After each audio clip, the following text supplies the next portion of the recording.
I opened the bottle of pills my sister gave me. They weren't white anymore. They were dissolving into pure sugar water. My cancer medication had been replaced with candy. My name is Joy Reed, and I need to tell you about the day I discovered my own sister was slowly killing me with kindness. For months, Peyton Fritz had been my angel, my caregiver, the one person I trusted completely during my cancer treatment. She'd moved in to help me manage my medications, drive me to appointments, and keep me positive with her endless talk about natural healing. I should have known something was wrong when I started feeling worse instead of better. It began 6 months ago, when the doctors told me I had stage 2 breast cancer. I was terrified, but the treatment plan was clear: chemotherapy, radiation, and a daily medication regimen that would give me the best chance at beating this thing. That's when Peyton stepped in. "Joy, you know I love you," she said, sitting beside me in the oncology waiting room. "But have you considered that maybe there's a gentler way to handle this?" I looked at my younger sister, always the free spirit, always questioning traditional medicine. "Peyton, this isn't the time for your herbal remedies. I'm not talking about herbs. I'm talking about working with your treatment, not against it. What if we could make your body stronger naturally while you're doing the medical stuff?" Her voice was so confident, so caring. After weeks of feeling like my body was betraying me, the idea of taking some control back felt appealing. "What do you mean?" "Let me move in with you. Help you manage everything. I've been researching holistic approaches that work alongside conventional treatment. We'll keep doing everything the doctors say, but we'll also support your body's natural healing." I was exhausted from the first round of chemo. The thought of having help, having someone who cared enough to research alternatives, felt like a blessing. "Okay, but we don't stop any of the real treatment." "Of course not," she said, squeezing my hand. "I would never put you at risk." Peyton moved in the next week. She organized all my medications, created charts and schedules, and threw herself into taking care of me. She'd wake up early to prepare special smoothies, research supplements, and drive me to every appointment. I felt so grateful to have her. But then, the changes started. "Joy, I've been reading about medication absorption," she said one morning, holding my pill organizer. "Did you know that taking pills with certain foods can make them less effective?" The doctors never mentioned that. "They don't always tell you everything. Here, let me prepare your morning doses with the right foods to maximize absorption." It seemed harmless, helpful even. Peyton would bring me my pills already sorted, with specific instructions about timing and what to eat with them.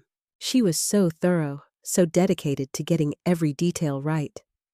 3 months in, I mentioned to my friend Ruth Griffin that I was feeling weaker instead of stronger. "That doesn't sound right, Joy. Are you taking everything the doctors prescribed?" "Of course.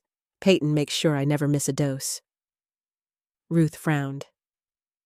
"Peyton's managing all your medications?" "She's incredible, Ruth. She's turned it into a science. I couldn't do it without her." But Ruth's expression stayed worried. "Maybe you should double-check with your doctor about how you're supposed to be feeling at this stage."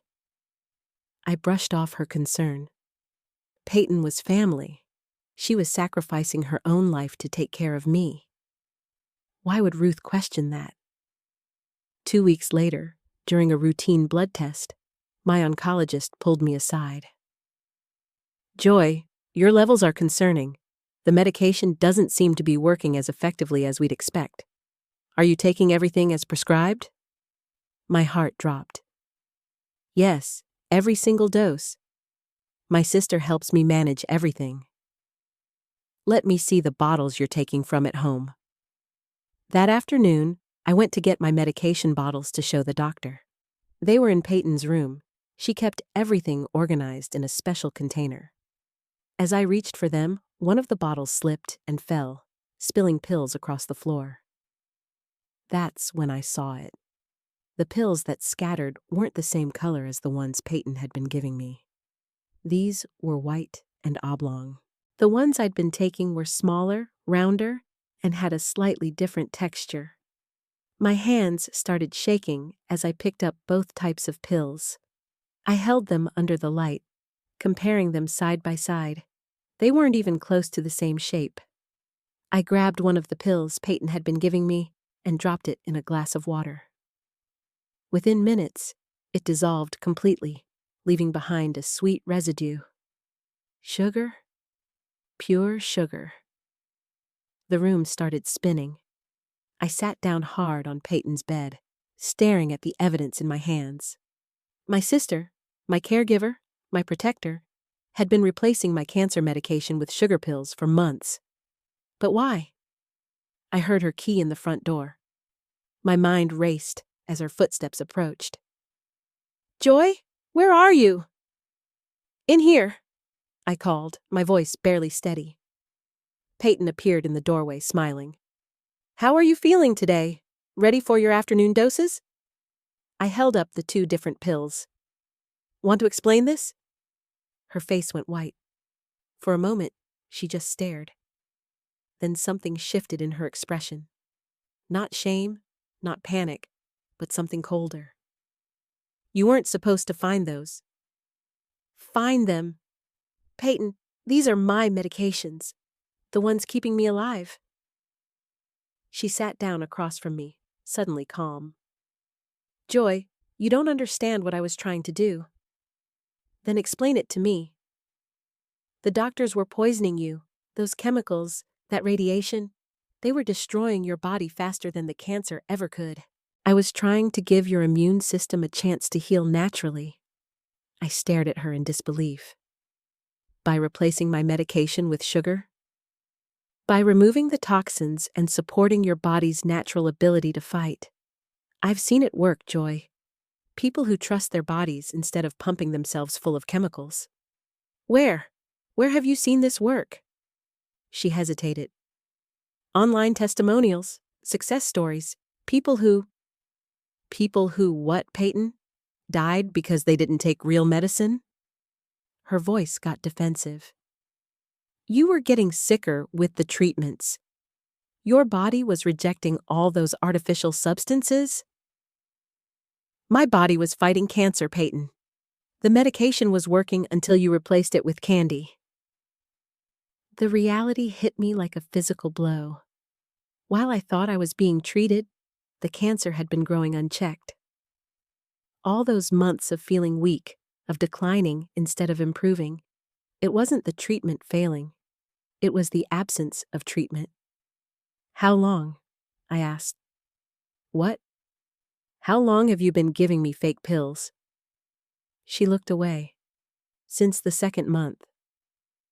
4 months. 4 months of my cancer progressing while I trustingly took sugar pills from my sister's hands. "Peyton, do you understand what you've done?" "I was trying to save you." "From what? From getting better?" "From destroying your body with poison." I stood up, shaking. "Get out." "Joy, please listen." "Get out." She tried to approach me, but I backed away. "You need to understand. I researched everything. I talked to people who..." "You talked to people online instead of trusting actual doctors? Instead of trusting me to make my own medical decisions? I was protecting you." "You were killing me." The words hung in the air between us. Peyton's face crumpled, but I felt no sympathy, only rage and terror about what this meant for my health. "I need you to leave. Now. And I need you to give me every single real pill you've been hiding." She went to her closet and pulled out a box.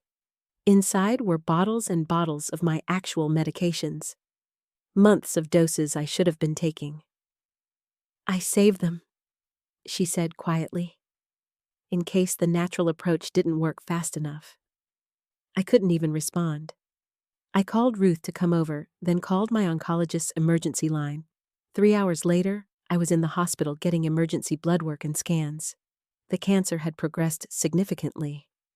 What should have been shrinking tumors had instead grown larger and spread to nearby lymph nodes. "We can still treat this," my doctor assured me, "but we're looking at a more aggressive approach now. The delay has complicated things." Delay. That's what they called 4 months of my sister systematically sabotaging my treatment. Ruth stayed with me that night in the hospital. "Joy, I'm so sorry. I should have pushed harder when you said you weren't feeling better. How could you have known? How could anyone have known that someone would do this? What are you going to do about Peyton?" I stared at the ceiling. I don't know.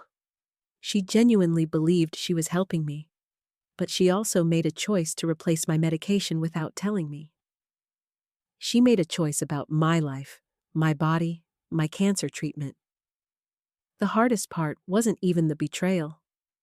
It was realizing that Peyton's love for me had become so twisted that she was willing to risk my life to prove she was right about natural healing. What would you have done? How do you forgive someone who nearly killed you while believing they were saving you? I'm still in treatment now. The cancer is responding to the real medication, but I lost 4 crucial months. Peyton has tried to contact me repeatedly, sending articles about people who beat cancer naturally, as if that somehow justifies what she did. I haven't spoken to her since that day. Ruth thinks I should consider therapy to work through the family relationship, but right now, I'm focused on something more important: staying alive despite my sister's help. Some betrayals come from hate. Others come from love twisted into something dangerous. I'm not sure which one hurts more. The weeks that followed were a blur of treatments, tests, and sleepless nights. But something else was eating at me beyond the cancer and Peyton's betrayal. Questions that wouldn't let me rest. How had she known exactly which pills to replace? My medications looked different each month. Different manufacturers, different shapes, different colors. Yet somehow she'd managed to create perfect replicas every single time. I started going through everything she'd left behind when she moved out years ago. Boxes in my basement I'd never bothered to open. Photo albums, old journals, anything that might explain how my sister had become someone capable of this. That's when I found the notebook. Hidden inside an old college textbook, pages and pages of handwritten notes, dates, medication names, detailed observations about my reactions to treatments. But these weren't recent notes. They went back over a year, long before my cancer diagnosis.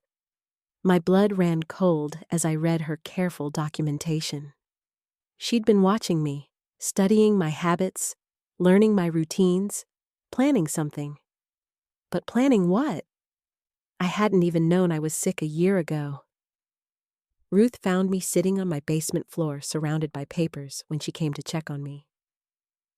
"Joy, what is all this?" I handed her the notebook. "Peyton's been planning something for over a year. Look at these dates." Ruth flipped through the pages, her expression growing more concerned with each entry. "Some of this is from before your diagnosis. Why would she be taking notes about medications you weren't even taking yet?" That's what I can't figure out. Ruth sat down beside me. "Joy, there's something I need to tell you. Something I probably should have mentioned earlier." My stomach dropped. "What?" "About 6 months before your diagnosis, Peyton called me. She was asking strange questions about your health, your family medical history. She wanted to know if cancer ran in your family, what symptoms to watch for. You never told me this." At the time, I thought she was just being a caring sister. Maybe she'd read some article online and got worried. But now, Ruth gestured to the notebook. Now it seems like more than that. I stared at the pages in my hands. Peyton's neat handwriting documenting things that hadn't happened yet. Medications I wasn't taking. Symptoms I didn't have. Ruth, what if she didn't just replace my medication? What do you mean? The thought was so horrible I could barely say it out loud. What if she didn't just sabotage my treatment? What if she caused the illness in the first place? Ruth's eyes widened. Joy, that's impossible. You can't just give someone cancer. But you can weaken their immune system. You can expose them to things. You can create conditions that make them more susceptible. I kept reading through Peyton's notes, references to websites about immune system suppression, lists of household chemicals and their effects on cellular health, detailed information about environmental toxins. And then I found the receipts. Tucked between pages, small slips of paper for purchases made months before my diagnosis. Cleaning supplies, industrial solvents, things that had no business being in a normal household. She was experimenting, I whispered.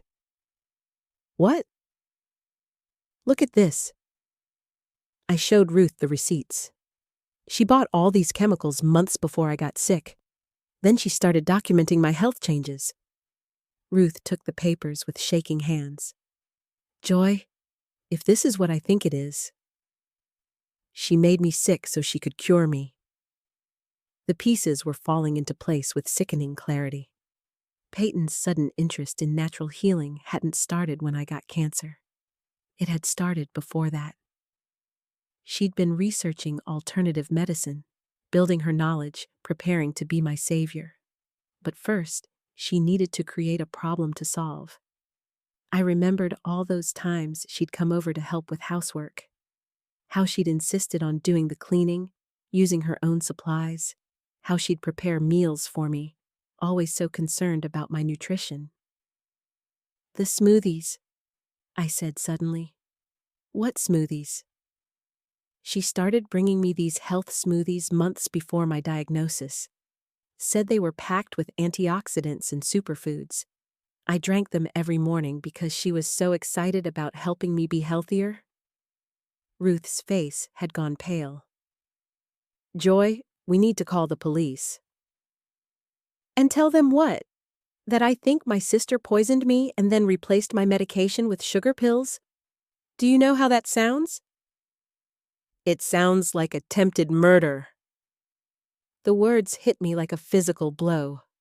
Murder, not misguided care or alternative medicine gone wrong. Deliberate, calculated harm designed to make me dependent on her. I kept searching through her things, looking for more evidence. In another box, I found printouts from online forums. Not the natural healing testimonials she'd shown me, but darker discussions. People talking about how to make others sick without detection. How to create symptoms that would lead to specific diagnoses. My hands were shaking as I read post after post from someone with Peyton's username. Detailed questions about immune system suppression. Requests for information about environmental toxins that could trigger cellular mutations. And responses. Hundreds of responses from other people sharing techniques, sharing experiences, sharing success stories about making their loved ones dependent on them. Ruth, look at this. She read over my shoulder, her breathing getting faster with each post. This is a whole community of people doing this to their families. She's not alone. This isn't some isolated case of a sister who got carried away with natural healing. This is systematic, planned, part of something bigger. I kept scrolling through Peyton's posts, piecing together a timeline that made my skin crawl. She'd been active in these forums for over 2 years, learning, planning, preparing to implement what she was learning. And I wasn't her first victim. The posts referenced previous experiments, previous successes. Someone she called the neighbor who'd become completely dependent on her care after a mysterious illness. Someone she called the friend who'd trusted her with their medical decisions after traditional doctors failed them. How many people has she done this to? Ruth asked. I don't know, but we need to find out. I called Detective Martinez, the officer who'd taken my initial report about the medication replacement. When I explained what I'd found, there was a long silence on the other end. Mrs. Reed, these are very serious allegations. If what you're suggesting is true, we're looking at multiple felonies across potentially multiple victims. Can you investigate this? We'll need to examine all the evidence you found, and we'll need to trace these online accounts, see if we can identify other potential victims. 3 days later, Detective Martinez called me back. Mrs. Reed, you need to know what we've uncovered. Your sister has been doing this for years. We've identified at least 4 other victims in the area. People who got mysteriously ill and then became dependent on Peyton Fritz for their care. Are they alive? 2 of them are. The other 2? He paused. The other 2 died after refusing traditional medical treatment in favor of Peyton's natural remedies. The room started spinning. My sister wasn't just someone who'd made a terrible mistake with my cancer treatment. She was a serial predator who'd been systematically poisoning people and then positioning herself as their savior. And when her natural remedies inevitably failed to cure the illnesses she'd caused, people died believing they'd chosen the wrong path, never knowing they'd been murdered by someone who claimed to love them. We're issuing a warrant for her arrest, Detective Martinez continued. But Mrs. Reed, we need to warn you. She's not in the area anymore. She left town the day after you confronted her about the medication. Where did she go? We're not sure, but we found evidence that she's been in contact with other members of this online community, people in different states who are doing similar things to their families. I hung up the phone and sat in stunned silence. Peyton hadn't just betrayed me. She'd built an entire life around harming people and then playing the role of their devoted caregiver.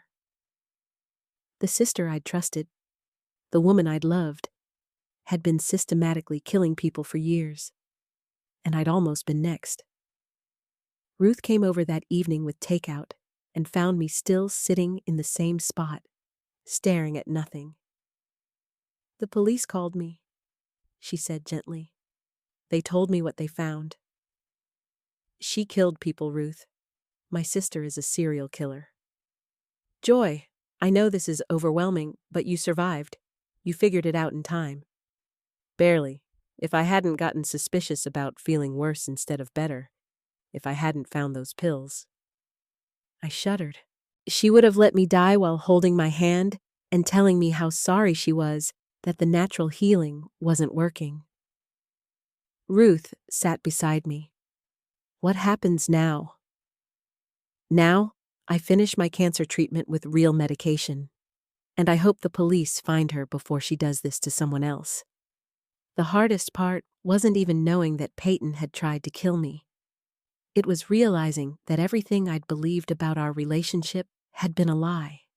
Every act of care, every gesture of love, every moment of concern. It had all been part of her plan to control and ultimately destroy me.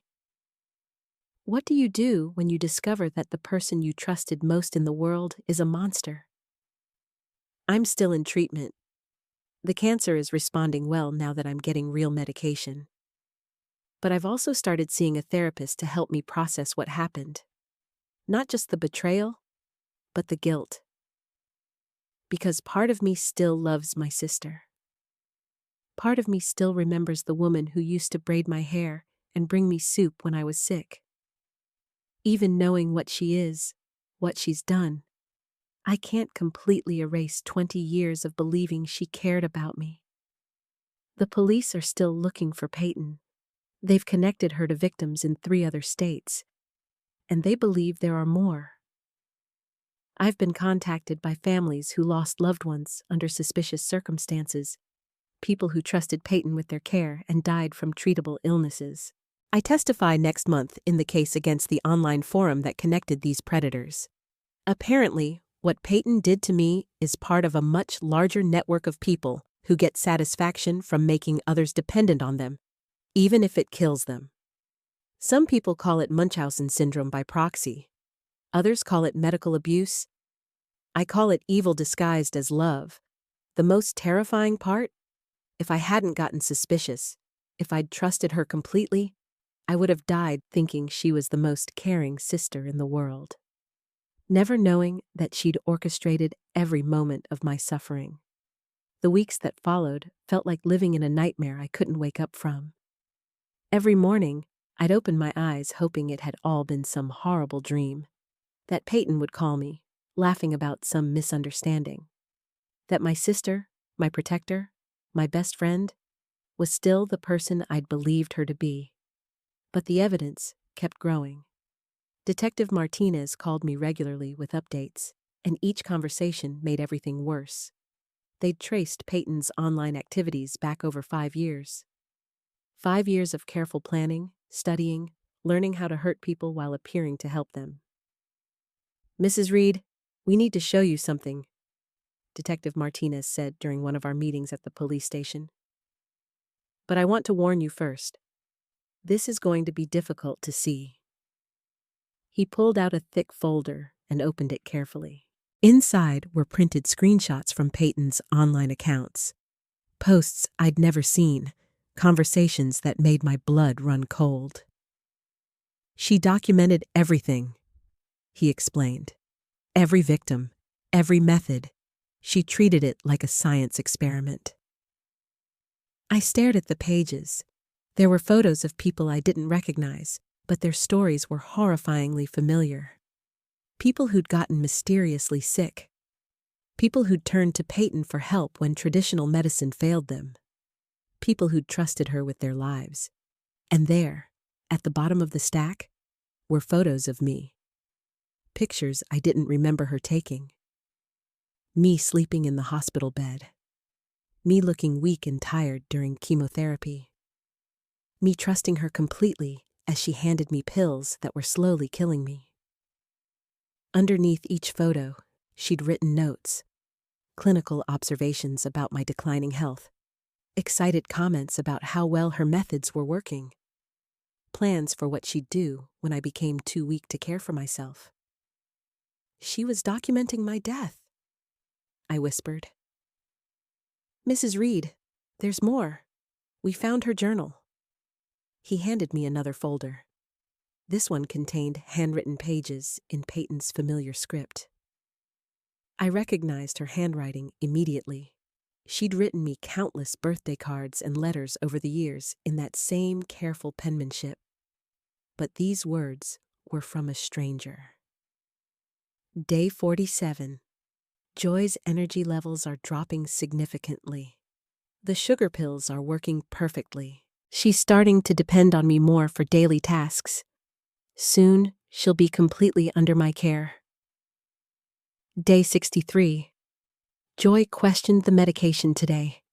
I told her it was normal to feel worse before feeling better. She believed me completely. Sometimes I can't believe how easy this is. Day 78. Joy's friend Ruth is getting suspicious. I may need to find a way to distance Joy from outside influences. The fewer people questioning my methods, the better. My hands were shaking so badly I could barely hold the pages. This wasn't just betrayal. This was something far more sinister. Peyton hadn't made a mistake or gotten caught up in some misguided belief about natural healing. She'd planned every moment of my suffering with the precision of a surgeon. "How many people has she done this to?" I asked, though I wasn't sure I wanted to know the answer. "We've confirmed 7 victims so far, but we think there are more. She's been moving around the country for years, staying in each place just long enough to establish relationships and then—" He didn't need to finish the sentence. "The 2 who died, what happened to them?" Detective Martinez pulled out another file. "Margaret Chen, age 52. Developed stomach problems that doctors couldn't diagnose. Peyton befriended her at a support group for people with chronic illness. Margaret trusted Peyton's natural remedies over traditional medicine. She died from what we now know was slow poisoning. I felt sick. The other victim was David Walsh, 61. Similar pattern. Mysterious illness, traditional doctors couldn't help. Peyton appeared as a caring friend with alternative solutions. He died believing he'd made the wrong choice about his treatment. They died thinking they'd failed, I said quietly. They died blaming themselves. That appears to be part of her method. The victims never realize they're being harmed. They trust her completely, even at the end. I thought about how close I'd come to that same fate. How I'd almost died thanking Peyton for her care, never knowing she was the one killing me. Detective Martinez, has anyone survived what she did to them? You're the first person we know of who figured it out in time. The others either died or... He hesitated. Mrs. Reed, we found 2 people who are still alive but permanently damaged. They're in care facilities now, completely dependent on others for basic functions. Their families think it was just bad luck. Unfortunate illnesses that progressed despite everyone's best efforts. The room felt like it was spinning. Peyton hadn't just been killing people. She'd been destroying lives, creating victims who'd spend the rest of their days suffering from damage she'd deliberately caused. And their families would never know the truth. There's something else, Detective Martinez continued. We've been monitoring the online forums where your sister was active. There's a whole community of people doing this. They share methods, compare results, support each other's actions. You mean there are others like her? Dozens, possibly hundreds. They call themselves caregivers, but what they're really doing is creating victims they can control. Some do it for money. They position themselves to inherit from their victims. Others seem to do it for the psychological satisfaction of having someone completely dependent on them. I thought about all the times Peyton had seemed so fulfilled while caring for me. How she'd light up when I needed her help. How she'd seemed almost disappointed when I had good days and could manage on my own. What happens now? We're working with federal agencies to investigate the entire network. Your case has opened up something much bigger than we initially realized. But Mrs. Reed, I need to prepare you for something. We still haven't found Peyton. My heart stopped. What do you mean? She disappeared completely after you confronted her. No credit card usage, no phone activity, no contact with anyone in her known network. It's like she vanished. So she's still out there? Yes, and based on her patterns, she's likely already establishing herself somewhere new, building relationships, gaining trust, looking for her next victim. I left the police station feeling more shaken than ever. It wasn't enough that Peyton had tried to kill me. She was still out there, probably already working on someone else, some other trusting person who'd welcome her care and never suspect they were inviting a predator into their lives. Ruth was waiting for me at home, and one look at my face told her everything. What did they find? 7 victims, maybe more. And she's still out there, Ruth. She's still doing this to people. Ruth sat beside me on the couch. Joy, you can't blame yourself for not seeing it sooner. No one could have predicted something like this. But I should have known something was wrong. The way she seemed so excited about taking care of me. The way she discouraged me from seeing other doctors.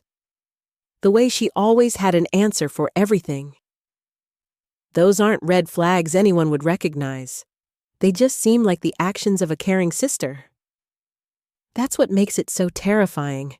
She knew exactly how to appear loving while she was slowly killing me. My phone rang. Unknown number. Mrs. Reed? The voice was unfamiliar, older, shaky. Yes? My name is Carol Martinez. Detective Martinez gave me your number. He said you might be willing to talk to me about Peyton Fritz. My blood ran cold. You knew Peyton? She took care of my husband before he died. The detective thinks she might have... Carol started crying. I'm so sorry to bother you. I just need to know. Did she really do what they're saying? I closed my eyes. Another family, another victim, another life destroyed by my sister's careful cruelty. Mrs. Martinez, I'm so sorry for your loss. Yes, I believe she did. I'm so very sorry. Robert trusted her completely. Even at the end, when he was so sick, he kept saying how grateful he was for her care. How lucky we were to have found someone who understood natural healing. When did this happen? 2 years ago. She came to us through a support group for families dealing with chronic illness. She seemed like an angel. She knew so much about alternative treatments, about herbs and supplements that could help when traditional medicine failed. The same pattern, always the same pattern. Mrs. Martinez, are you getting help? Counseling? I don't know how to process this. For 2 years, I've been grieving my husband and feeling grateful to Peyton for being there during his final months. Now, I find out she might have been the one killing him? I knew exactly how she felt. The confusion, the betrayal, the horrible realization that everything you believed was a lie. It's going to take time, I told her. I'm still trying to understand it myself. After I hung up, Ruth looked at me with concern. How many more calls like that are you going to get?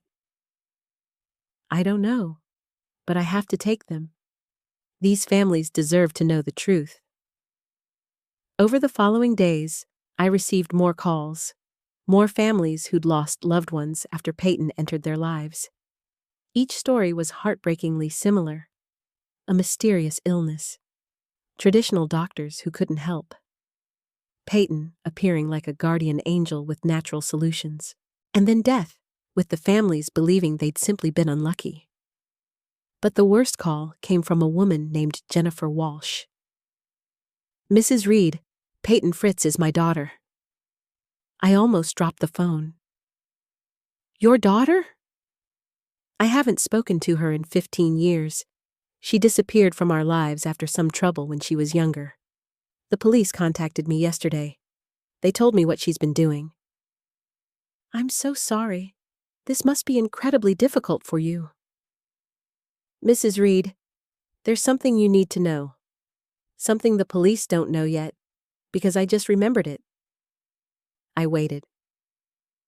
When Peyton was in high school, our neighbor's dog got sick. Really sick. The vet couldn't figure out what was wrong with it.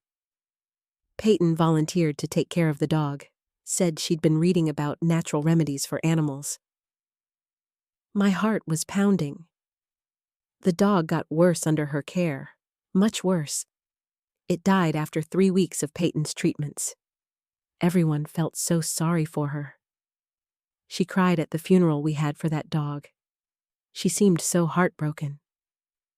But you think she was responsible?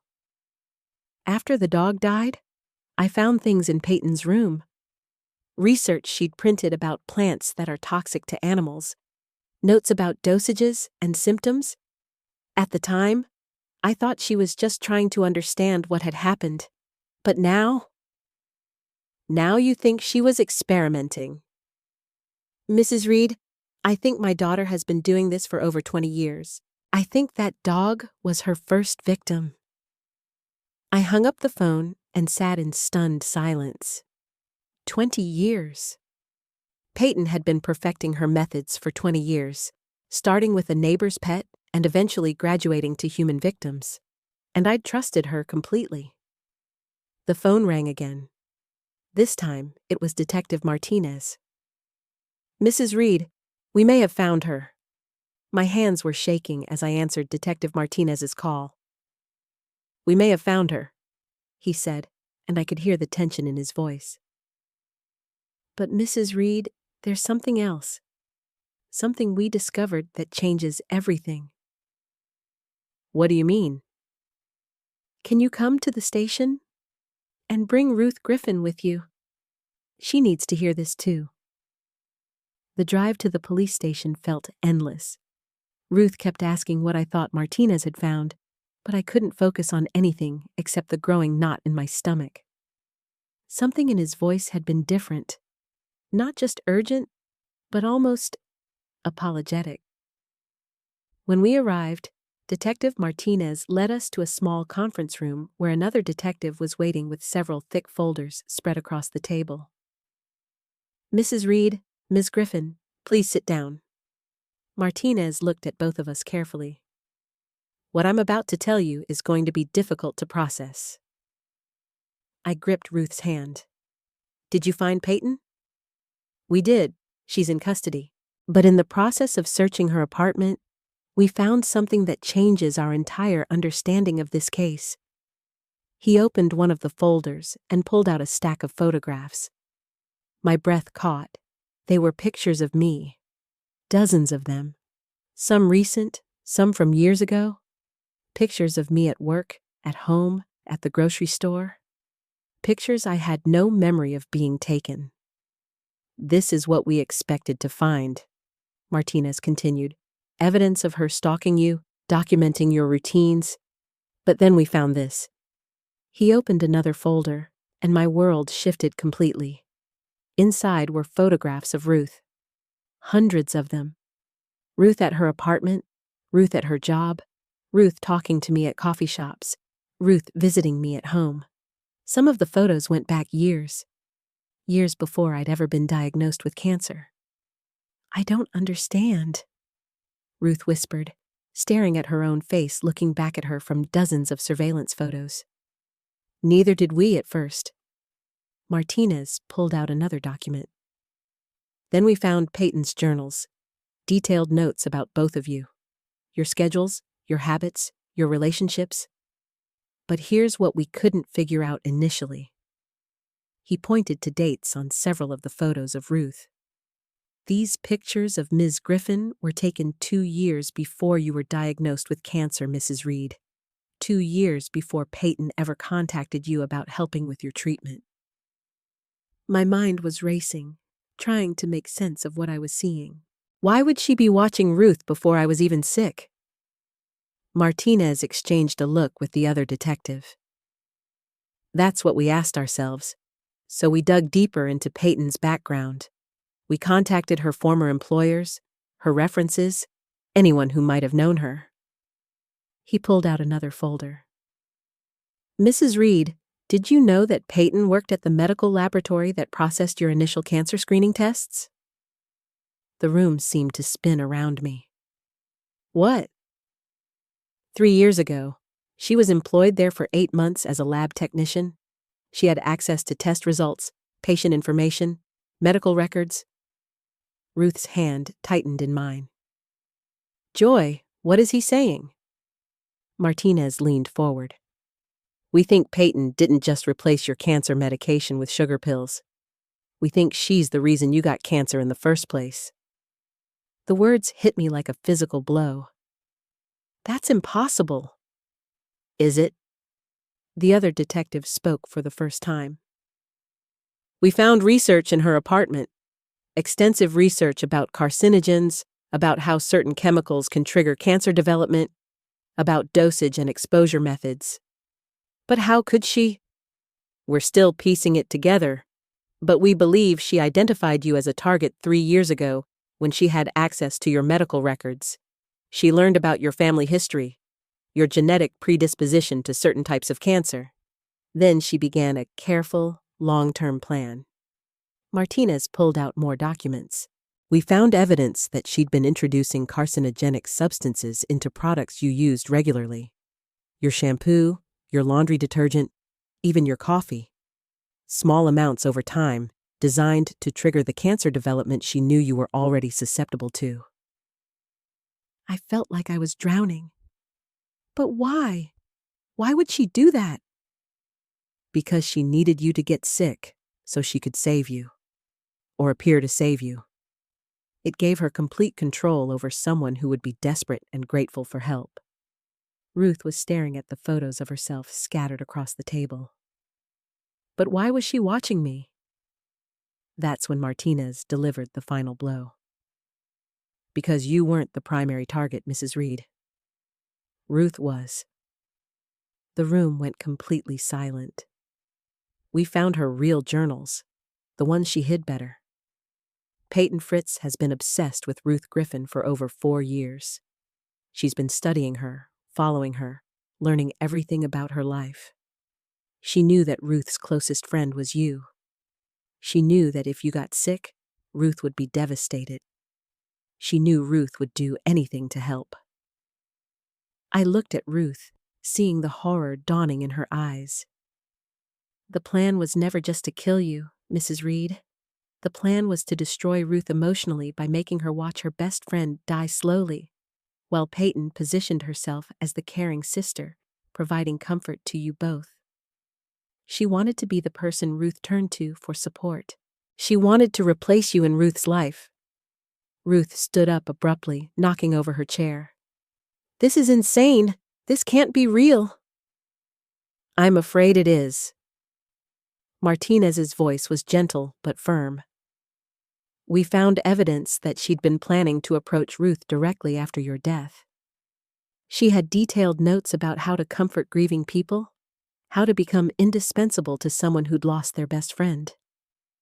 She was going to be Ruth's savior during the darkest period of her life.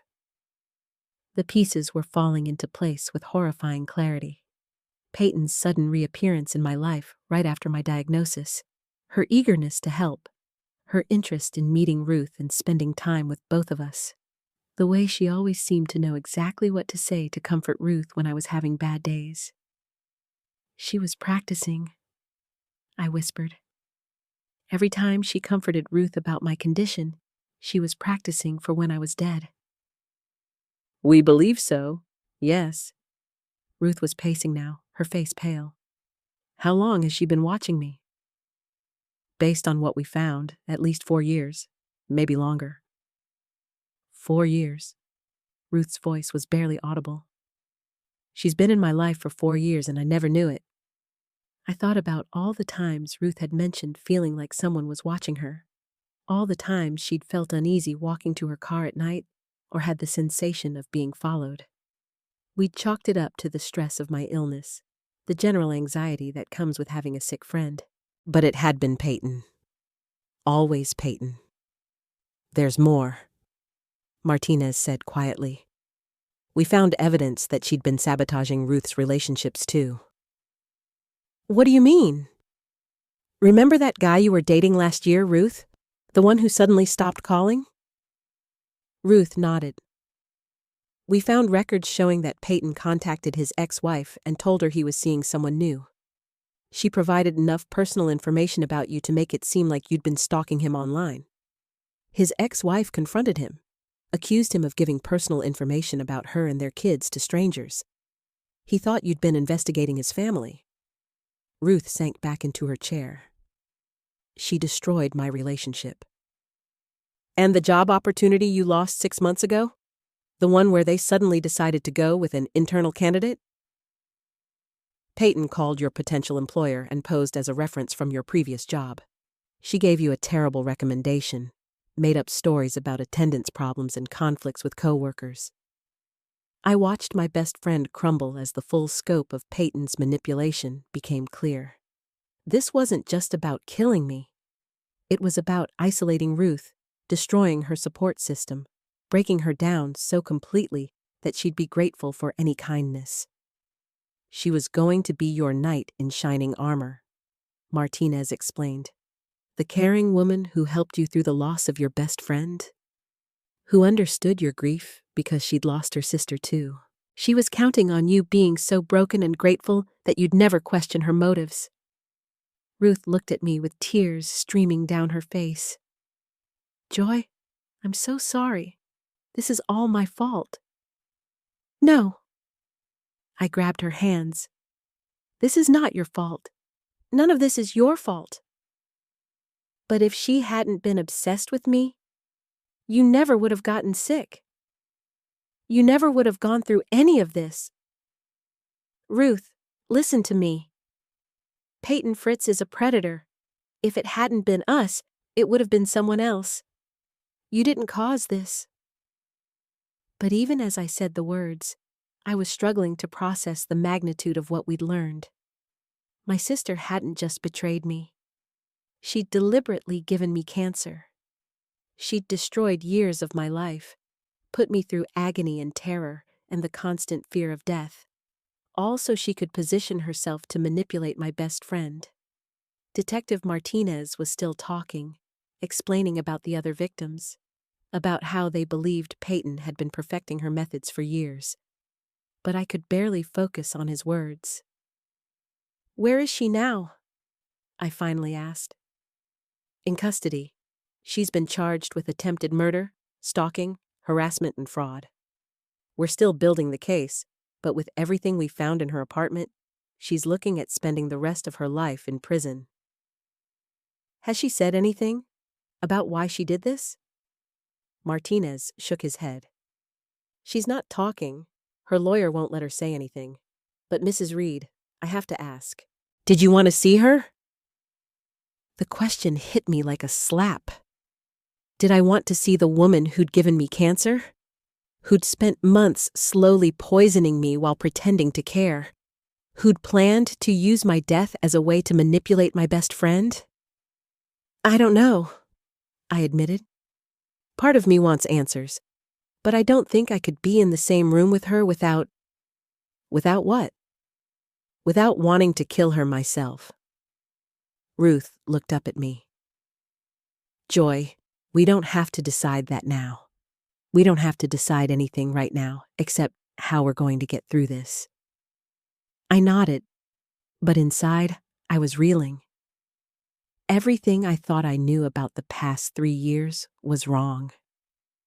Every moment of gratitude I'd felt toward my sister had been based on a lie. Every time I'd thanked her for her care, she'd been secretly celebrating the success of her plan. And Ruth, my poor Ruth, had been living under surveillance for years without knowing it, had been systematically isolated and undermined by a woman she'd never even suspected existed. "What happens now?" Ruth asked. "Now we build the strongest case possible," Martinez replied, "and we make sure Peyton Fritz never has the opportunity to hurt anyone else again." As we left the police station, I felt different than I had when we'd arrived. The shock was still there, the horror at discovering the true depth of Peyton's manipulation. But underneath it all was something else. Relief. For the first time in months, I understood what had happened to me. It wasn't random. It wasn't bad luck, or genetics, or fate. It was deliberate, calculated evil. And now it was over. Peyton would never hurt anyone again, and Ruth and I would survive this, just like we'd survived everything else. But first, we had to learn how to live with the truth. I thought I'd heard the worst of it. I thought Detective Martinez had shown me the full scope of my sister's betrayal. But as we sat in that sterile police station conference room, I could see in his eyes that there was something more. Something he'd been holding back. "Mrs. Reed," he said carefully, "there's one more thing we need to discuss. Something we discovered in Peyton's apartment that changes everything we thought we knew about this case." Ruth reached for my hand. I could feel her trembling. "What is it?" I asked, though part of me didn't want to know. How much worse could it get? Martinez pulled out a manila folder, thicker than the others he'd shown us. "We found journals. Detailed journals going back over 20 years. And Mrs. Reed, they're not just about you." He opened the folder and spread out photocopied pages. Even from across the table, I could see Peyton's familiar handwriting covering page after page. "Your sister has been documenting and manipulating people for decades. But you weren't her first victim, Mrs. Reed. You weren't even her second." The room felt like it was spinning. "What do you mean?" "We've identified at least 6 other people over the past 20 years who died under similar circumstances. People who trusted Peyton. People who led her into their medical care. Ruth gasped. She's killed before? We believe so. And Mrs. Reed, I need you to prepare yourself for this. One of those victims was your mother. The words hit me like a physical blow. I felt the air leave my lungs, felt the world tilt sideways. That's impossible. My mother died of natural causes. She had heart problems. Peyton was just a teenager. According to these journals, Peyton began experimenting with ways to cause heart failure when she was 16. Your mother was her first successful test. I couldn't breathe, couldn't think. My mother had died when Peyton was 17. I'd been away at college. Peyton had been the one taking care of her, making sure she took her medications, helping her with her doctor's appointments. She writes about it in detail, Martinez continued gently, about how she gradually replaced your mother's heart medication with placebos, about how she documented the deterioration, about how satisfying it was to be seen as the devoted daughter who tried so hard to save her. Ruth was crying beside me, but I felt numb, disconnected from my own body. There's more, Martinez said. After your mother's death, Peyton inherited everything. The house, the life insurance, your mother's savings. She used that money to put herself through nursing school? She became a nurse using money she got from murdering our mother? It appears so. And that's when she really began to perfect her methods. We've traced her employment history. Every hospital, every care facility where she worked, there were unexplained deaths. Patients who were recovering well, who suddenly took turns for the worse. I thought about all the times Peyton had talked about her calling as a nurse. How she'd said she felt drawn to help people in their most vulnerable moments. How she'd always been so knowledgeable about medications and treatments. She was practicing, I whispered. All those years, she was practicing. The journals detail everything. Her techniques, her observations, her excitement about each successful manipulation. Mrs. Reed, your sister is what we call a healthcare serial killer. And you survived her because we caught her before she could finish what she started. Ruth found her voice. But why Joy? After all these years, why target her own sister? Martinez flipped through more pages. According to her writings, Joy represented the ultimate challenge. Someone who knew her well, who might be more likely to suspect something. She wanted to prove she could fool even family. But there was something else too. He paused, looking directly at me. She was jealous of your relationship with Ruth. She'd been watching you both for years, documenting your friendship. She saw how close you were, how much Ruth cared about you. She wanted that kind of devotion for herself. So she decided to kill me to get it? Not just kill you. The plan was more elaborate than that. She wanted Ruth to watch you suffer and die despite her best efforts to help. She wanted Ruth to be so broken by grief, so grateful for any support, that she'd become completely dependent on Peyton. She was going to be Ruth's savior, the only person who truly understood her loss. I looked at Ruth, saw the horror in her eyes as she processed this information. She studied me for months, Ruth said quietly. Learning my routines, my relationships, my weaknesses, she was going to use Joy's death to trap me.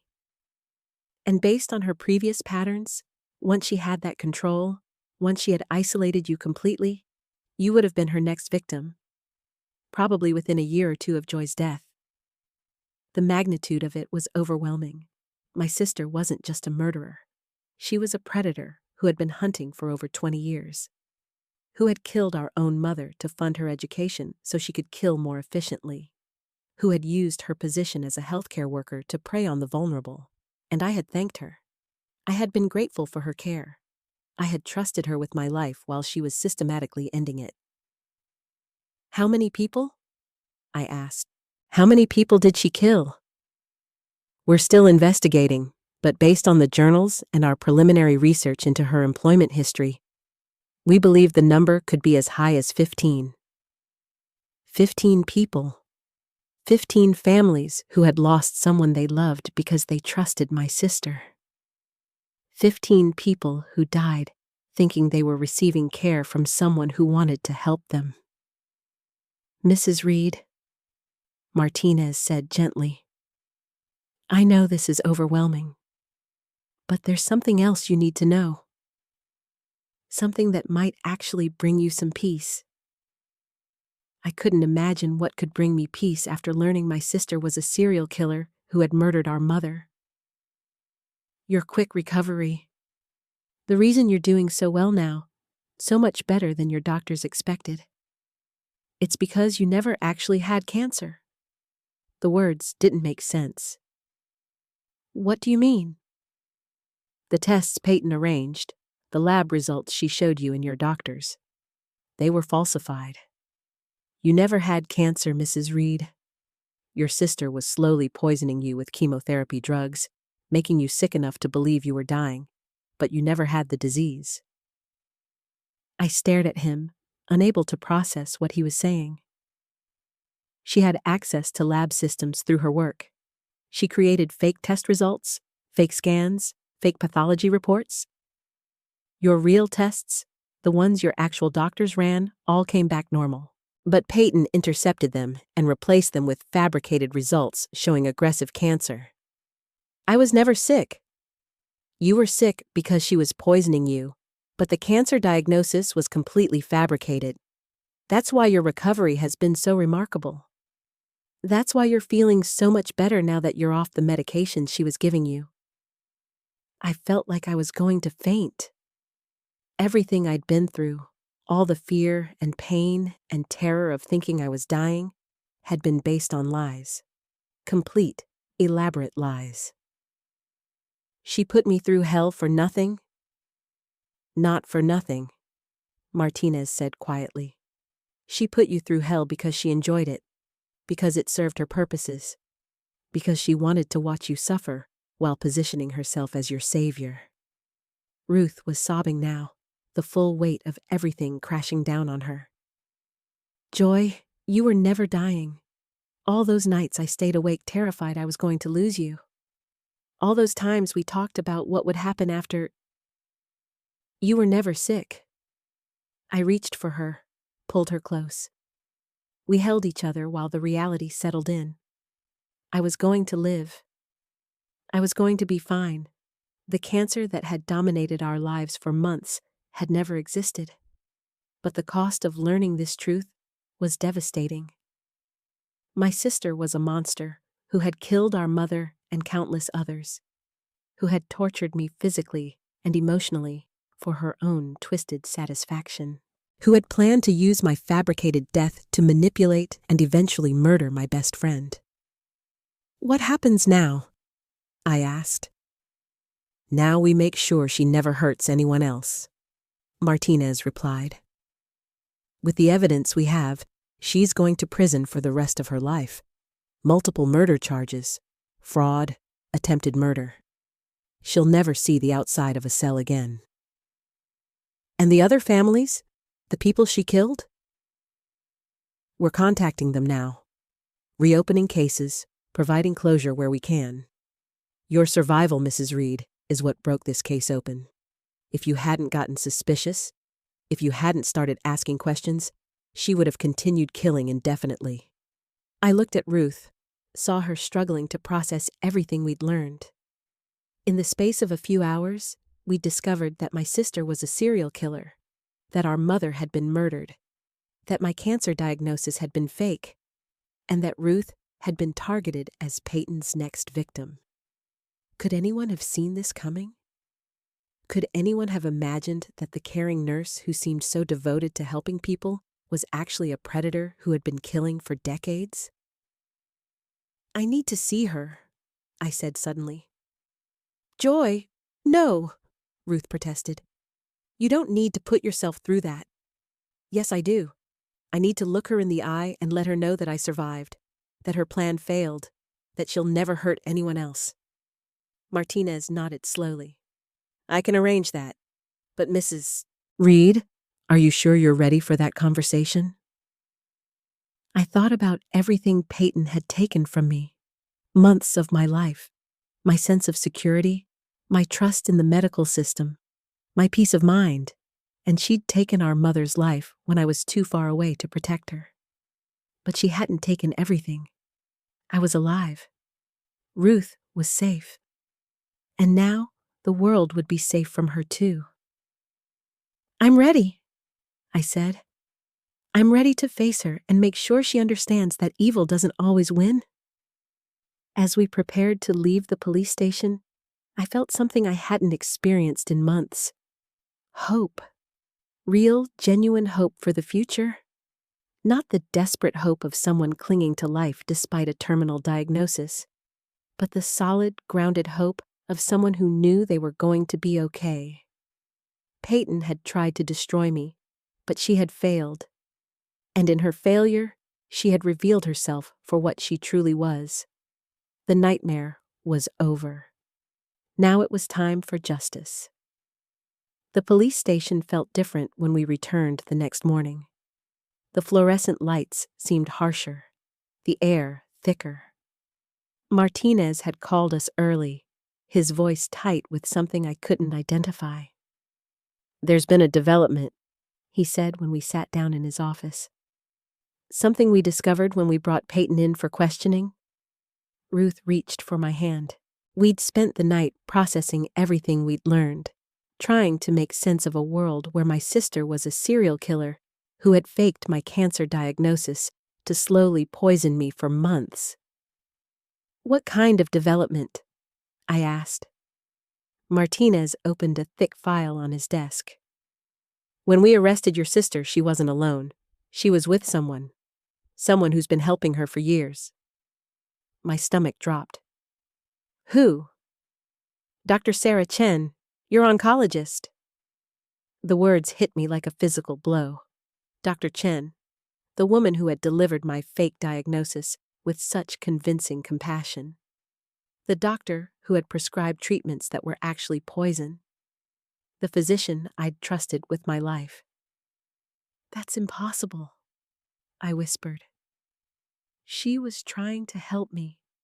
She was concerned about Peyton's holistic treatments. She warned me about stopping chemotherapy. Mrs. Reed, Dr. Chen has been working with your sister for over a decade. She's the one who created the falsified medical records. She's the one who prescribed the chemotherapy drugs that Peyton used to poison you. And she's the one who helped cover up at least 8 other murders. Ruth made a choking sound. The doctor was in on it? From the beginning. Your sister couldn't have pulled this off alone. She needed someone with medical credentials, someone with access to hospital systems, someone who could make the fake diagnoses look legitimate. I felt like the ground was disappearing beneath me. Not only had my sister betrayed me, but the doctor I'd turned to for salvation had been part of the conspiracy all along. But she seemed so professional, so concerned about my health. That was the performance, Mrs. Reed. Dr. Chen specialized in making families believe their loved ones were receiving the best possible care while she slowly killed them. She and your sister split the life insurance payouts and inheritance money from their victims. The room started spinning. Insurance money? Martinez pulled out another document. 3 months ago, someone took out a substantial life insurance policy in your name. The beneficiary is listed as Peyton Fritz, with Dr. Sarah Chen as the secondary beneficiary. I never signed any life insurance policy? No, you didn't. But someone forged your signature.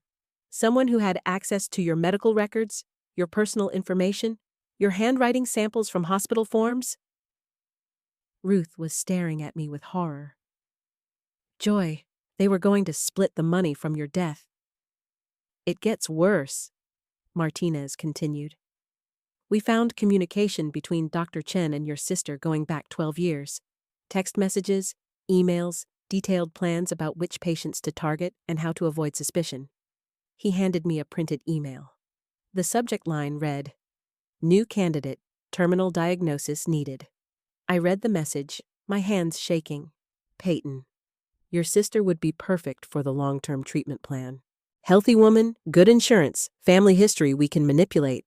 I can create a convincing cancer diagnosis and treatment protocol. Estimate 6 to 8 months for full implementation. Split 60-40 as usual? S. This was sent the day after I told Peyton I was going for my annual physical. I said, the pieces finally clicking into place. Your sister didn't convince you to see Dr. Chen by accident, Mrs. Reed. She specifically steered you to her because they were already partners. Dr. Chen was waiting for you. Ruth grabbed my arm. Joy, this means my entire cancer journey was planned from the moment I walked into that doctor's office. The diagnosis, the treatment, the decline, the suffering, all of it was orchestrated. Martinez nodded grimly. Dr. Chen would create fake test results showing cancer, prescribe chemotherapy that would make you legitimately sick, then monitor your decline while appearing to provide compassionate care. Meanwhile, your sister would offer alternative treatments and emotional support, positioning herself as your devoted caregiver. And when I died, they would split the insurance money and anything I left behind. Exactly. But there's more. I didn't think I could handle more revelations, but Martinez continued. We found evidence that Dr. Chen has been doing this for 15 years. She's connected to at least 20 suspicious deaths of cancer patients. Always women, always with substantial life insurance policies, always with a family member who suddenly became very wealthy after their death. 20 people? 20 that we've found so far. The investigation is just beginning. But Mrs. Reed, your survival broke the pattern. When you started questioning the treatment, when you began recovering after stopping the chemotherapy, it created inconsistencies they couldn't explain away. Ruth was crying now. A doctor, an actual doctor, was murdering people. Dr. Chen provided the medical legitimacy that made the murders believable. Families trusted her because she had credentials, because she worked at a respected hospital, because she seemed so caring and professional. I thought about all my appointments with Dr. Chen, how she'd explained my test results with such apparent concern, how she'd adjusted my treatment plan with seeming expertise, how she'd expressed worry when Peyton suggested I try holistic alternatives. She was acting the whole time. Every appointment, every consultation, every moment of apparent compassion. It was all performance designed to maintain the illusion that you were genuinely ill and receiving proper care. Martinez pulled out another file. This is what really broke the case open. When we arrested Dr. Chen, she tried to destroy evidence, but our tech team recovered deleted files from her computer. Financial records showing payments from life insurance companies. Detailed notes about patient selection criteria. Communication with other medical professionals who might have been suspicious. Other doctors knew? Some suspected something was wrong. Dr. Chen had an unusually high number of patients who died despite aggressive treatment. But she was careful to spread her victims across different hospitals, different insurance companies, different time periods. Ruth looked at me with an expression I'd never seen before. Pure rage. They were farming you, Joy. Like you were livestock. Planning your death and counting the money they'd make from it. The full horror of the situation was finally sinking in. This wasn't just about my sister's jealousy or mental illness. This was a calculated business operation that had been killing people for profit for over a decade. How many families went through what we went through? I asked. How many people died thinking they were getting the best medical care possible? Too many, Martinez said quietly. But Mrs. Reed, your courage to question what was happening, your decision to seek a second opinion, your survival, it's going to bring justice for all of them. I stood up, pacing around the small office. Everything I thought I knew about the last few months was wrong. The doctor, who had seemed so professional and caring, had been planning my death from the moment I met her. The sister, who had appeared devoted to my recovery, had been documenting my decline for her own entertainment and profit. "I want to see them both," I said suddenly. "Joy, I don't think that's wise," Ruth protested. "I need to look them in the eye. I need them to know that I survived their plan, that I figured out what they were doing, that they're never going to hurt anyone else." Martinez considered this. "I can arrange separate meetings, but Mrs. Reed, are you prepared for what they might say? People like this often don't show remorse. They might try to manipulate you even now." I thought about the months of fear and pain they had put me through. The nights I'd lain awake terrified of dying. The way I'd said goodbye to people I loved, believing I might not see them again. The agony Ruth had endured watching me suffer. But I also thought about the 20 other families who hadn't been as lucky. The people who had died believing they were receiving compassionate medical care when they were actually being murdered for money. "I'm prepared," I said. "I need to face them, for me and for everyone else they destroyed." Martinez nodded.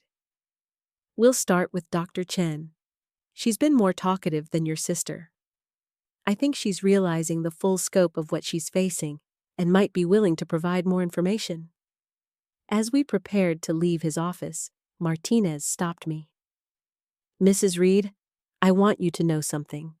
In 20 years of police work, I've never seen courage like you've shown. Most people would have accepted the diagnosis and died without ever questioning it. Your refusal to give up, your determination to understand what was happening to you. It saved your life, and it's going to save countless others." I looked at Ruth, saw the pride and love in her eyes despite everything we'd been through. "I had help," I said. "I had someone who refused to let me give up, someone who saw what I couldn't see." But even as I said it, I knew the hardest part was still ahead. I was about to come face to face with 2 people who had spent months planning my death, who had tortured me physically and emotionally for their own profit, who had built their lives on the suffering of innocent people. The nightmare wasn't over yet, but for the first time since this all began, I felt strong enough to face whatever came next. The meeting with Dr. Chen was scheduled for the next morning. I barely slept that night, my mind racing with questions I wanted to ask her. How long had she been planning this? How many people had she killed? Did she feel anything at all when she watched her patients suffer? Ruth stayed with me, neither of us speaking much. What was there to say? We were both trying to process the magnitude of what we'd learned. At the police station, Martinez led us to a small interview room with a 2-way mirror. Dr. Chen was already seated at the metal table, her hands cuffed in front of her. She looked different than I remembered, smaller somehow. The confident, caring physician I'd known was gone, replaced by someone who looked tired and defeated. "Mrs. Reed," Martinez said quietly, "remember, she might try to manipulate you. Don't let her turn this around on you." I nodded and entered the room. Dr. Chen looked up when she heard the door close. "Joy," she said, and her voice still carried that same gentle tone I remembered from all our appointments. "I'm so glad you're okay." The casual way she said it made my stomach turn. "Glad I'm okay? You were trying to kill me." It's not that simple." She leaned forward slightly. "You have to understand, I was trying to help people. The treatments we were giving you, they weren't meant to harm you. They were meant to ease your suffering. By giving me fake chemotherapy? By replacing my real medication with sugar pills?" Dr. Chen's expression shifted, became more guarded. "How much do they think they know?" "They know everything," About you and Peyton, about the insurance money, about all the other people you've killed over the years. She was quiet for a long moment, studying my face. Then something changed in her eyes. The mask of concern slipped away completely.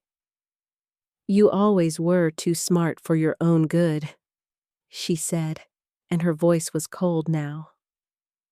Peyton said you'd be easy to manage, but I knew from our first appointment that you'd be trouble. Our first appointment was over a year ago, before I was even diagnosed. Of course it was. Dr. Chen sat back in her chair. Joy, do you really think this all started when you got sick? My blood went cold. What are you talking about? The cancer diagnosis, the treatments, even meeting me in the first place? She smiled, and it was nothing like the compassionate expression I remembered. None of it was an accident. I felt the room spinning around me. That's impossible. I found you through my insurance. You were recommended by my primary care doctor. Dr. Patterson has been very helpful over the years. He refers certain patients to me when they fit our criteria. Patients with good life insurance policies, patients without too many family members who might ask difficult questions. The words hit me like a physical blow. My primary care doctor, the man I'd trusted with my health for over 10 years, was part of this. But the cancer, I whispered. The tests, the scans? Oh, Joy. Dr. Chen's voice was almost pitying now. You never had cancer. The world stopped. Everything went silent except for the sound of my own heartbeat pounding in my ears. That's impossible. I saw the test results. I felt the effects of the chemotherapy. You saw test results with your name on them. But they weren't your test results. And what you thought was chemotherapy was actually a carefully designed cocktail of drugs meant to make you sick. Sick enough to believe you were dying, but not sick enough to actually kill you too quickly. I couldn't breathe. Couldn't think. Everything I thought I knew about the last year of my life was crumbling. The biopsy, I managed to say. I remember the biopsy. Local anesthetic and a small incision. No tissue was actually removed. We showed you slides from another patient's actual cancer biopsy, someone who had already died. I was going to be sick. This woman had been systematically poisoning me for months while convincing me I had a terminal illness. She had made me believe I was dying when I was perfectly healthy. Why? The word came out as barely a whisper. Because terminal cancer patients don't question their treatment. They're grateful for any hope, any chance to live a little longer. They trust their doctors completely, and when they die, everyone expects it. But I didn't die. No, you didn't, and that created problems. Dr. Chen leaned forward again. The plan was for you to decline gradually over about 18 months. Peyton would document your brave fight against cancer. She'd be the devoted sister caring for you in your final days. When you died, she'd inherit everything, and I'd receive my fee from the insurance payout. But I started getting better when I stopped the treatments. Exactly. When you stopped taking the drugs we were giving you, your body began to recover. That's when Peyton panicked and suggested the holistic medicine. She needed to find another way to make you sick again.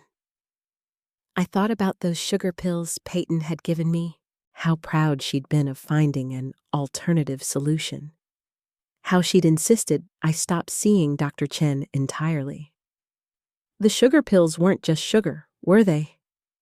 No, they contained a slow-acting poison, something that would make you sick gradually, in a way that would look like your cancer was returning despite the alternative treatments. It would have taken a few more months, but eventually you would have died, and everyone would have blamed the holistic medicine for not working. The full scope of their plan was finally clear. They hadn't just been planning to kill me. They had been torturing me psychologically for over a year, making me believe I was dying, watching me suffer, all while planning to profit from my death. How many others? I asked. Does it matter? It matters to me. Dr. Chen was quiet for a moment. When she spoke again, her voice was matter-of-fact, like she was discussing the weather. Over the years, maybe 30 or 40 people. We were very careful about selection criteria. People who were isolated, who didn't have large families or social networks that might ask too many questions. People with substantial life insurance policies. People who trusted their doctors. 30 or 40 people. 30 or 40 families who had watched their loved ones suffer and die, never knowing they were being murdered. And you felt nothing? I felt like I was providing a service. Do you have any idea how much medical debt destroys families? How much suffering people endure in their final months? We were providing a solution. You were committing murder for money. I was ending suffering and helping families avoid financial ruin. The life insurance payouts gave people a fresh start. The casual way she spoke about it was more chilling than anger would have been. She genuinely believed she had been doing something good. What about my mother? I asked suddenly. Peyton said she died of cancer too. Dr. Chen's expression changed slightly. Your mother was one of our earlier cases, before we had perfected the process. She died too quickly, which made Peyton suspicious at first. But eventually, she understood what we were offering. My own mother had been murdered by these people, and my sister had not only known about it, but had agreed to let them do the same thing to me. I stood up abruptly, my chair scraping against the floor. I need to get out of here. Joy, Dr. Chen called after me. You should know that this isn't over. There are others involved, other doctors, other family members. We weren't the only ones doing this. I stopped at the door but didn't turn around. You survived because you were lucky, because you asked questions. But there are others out there right now. People who trust their doctors, people who love their families, and they have no idea what's being planned for them. I walked out of the room without another word, my hands shaking, my mind reeling from everything I'd learned. Martinez was waiting for me in the hallway. Mrs. Reed, are you all right? I never had cancer, I said, and hearing the words out loud made them feel real for the first time. I was never sick. They were poisoning me and making me think I was dying. Ruth appeared beside me, her face pale. She'd been watching through the two-way mirror. Joy, I'm so sorry. I should have pushed harder for that second opinion. I should have known something was wrong.